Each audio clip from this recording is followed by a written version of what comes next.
యాదయ్య చేసిన హత్యల గురించి అపర్ణ హాస్పిటల్లో వివరించేటువంటి ప్రయత్నం చేసింది. అసలు ఏం జరిగిందో ఆమె చెప్పేటువంటి ప్రయత్నం కూడా చేసింది. ఒకసారి ఆమె ఏం మాట్లాడిందో విందాం. ఇంటికి వచ్చినాక మేము తిన్నాము, నాయన తినంటే తిననని చెప్పిండు. మేము అందరం పండుకున్నాక మా నాయన తీసుకొని మా పెద్దమ్మని కొడితే మేము లేచినాం. కల్వర దాంతోనే కొడితే మేము లేచినాం.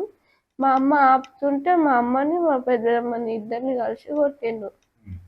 కొట్టిన తర్వాత నేను వాళ్ళు చనిపోయిన తర్వాత మా నాయన మీరు ఇద్దరు ఉండి ఏం చేస్తారు అని చెప్పిండు.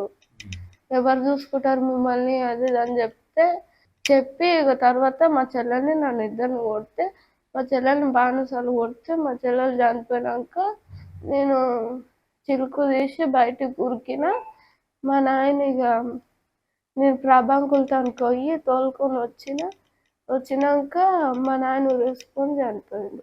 కళ్ళ ముందే ఇంత దారుణ సంఘటనను చూసినటువంటి అపర్ణ హాస్పిటల్లో ప్రస్తుతం కోలుకుంటుంది. కానీ తన కళ్ళ ముందే తన తల్లిని, పెద్దమ్మని, అదేవిధంగా తన చెల్లిని, తన తండ్రే ఇంత దుర్మార్గంగా చంపడం చూసి ఇప్పటికీ కోలుకోలేకపోతుంది.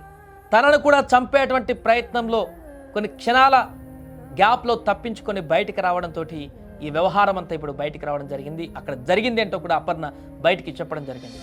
అక్కడి నుంచి తప్పించుకున్నటువంటి అపర్ణ వేరే ఒక వారికి చుట్టాల బంధువుల అంకులతోటి మరలా ఇంట్లోకి వచ్చి చూడగా అక్కడ తన తండ్రి కూడా ఆత్మహత్య చేసుకొని చనిపోయినటువంటి దుస్థితిలో మొత్తం నలుగురు ఇంట్లో చనిపోయినటువంటి పరిస్థితిలో ఉండడం చూసి అక్కడికి వచ్చిన వారందరూ కూడా షాక్ అవుతున్నారు.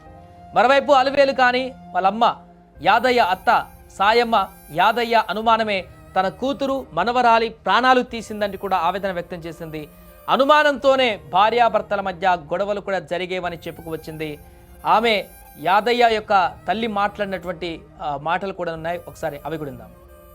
ఏం అనుమానము, నెత్తి దిగో బొట్టు పెట్ట కొత్త చీర కట్టనియకుండే, మా ఇంటికి కూడా పంపించకుండే, తొలకరాకుట్టి పంపించకుంటే ఆమె అన్న బతకనని కూలి పోతే అనుమానమే. మా అబ్బాయి వస్తే ఇదే అనుమానము. ఈ శనివారం గిన్నెలు చెంబులు అన్నీ ఏర్పాటే. మేము పోవాలి, అప్పుడే రావాలి ఉండకుంటే ఇంకేసారిగా ఏం చెప్తారు సారు ఇల్లు అరిసిపోసినే ఆ చిన్న పిల్లగాన్ని ఏం చెప్తారు సారు.